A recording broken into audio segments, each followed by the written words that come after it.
Real Monte, nei locali del Lounge Beach a Scala dei Turchi, è intervenuto il giudice Leonardo Guarnotta, già componente dello storico pool antimafia, diretto da Antonino Caponnetto con Giovanni Falcone, Paolo Borsellino e Giuseppe Di Lello. Guarnotta ha infatti presentato il volume C'era una volta il pool antimafia. Leonardo Guarnotta, in 50 anni di carriera, è stato anche presidente del Tribunale di Palermo, attualmente è segretario generale della Fondazione Falcone. Il magistrato ha rievocato la stagione investigativa e giudiziaria che nella seconda metà degli anni '80 sfociò nel maxi processo di Palermo, concluso poi con severe condanne a boss e gregari. Tra gli altri è stata presente Leonarda Gebbia, sorella di Filippo Gebbia, vittima innocente di mafia, ucciso nella prima strage di Porto Empedocle il 21 settembre del 1986. Ascoltiamo il sindaco di Realmonte Sabrina Lattuca e poi il giudice Leonardo Guarnotta. Quarto appuntamento della rassegna letteraria Memoria e Patrimonio.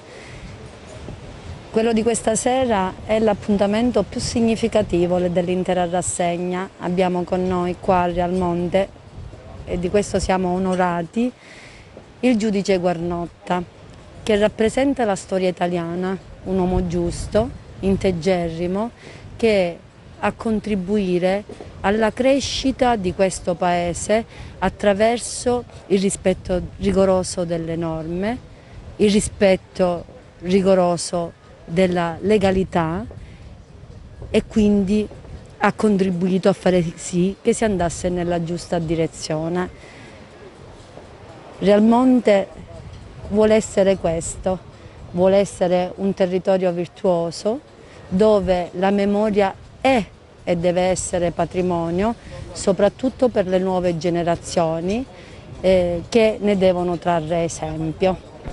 I ricordi di quegli anni sono tantissimi, innanzitutto i ricordi di aver avuto la fortuna e l'onore di lavorare con colleghi veramente che mi sono rimasti nel cuore e nella mente.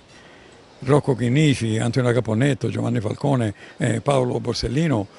Grazie a loro e con loro mi è stato consentito di vivere un'esperienza giudiziaria unica e irripetibile, che ci ha arricchito sul piano professionale e profondamente segnato su quello umano. È stata quella vissuta da noi un'esperienza, una primavera giudiziaria, mi piace chiamarla, che credo non possa essere più ripetuta negli anni successivi, perché particolare era il contesto storico-giudiziario in cui quella piccola schiera di magistrati ha incominciato a lavorare.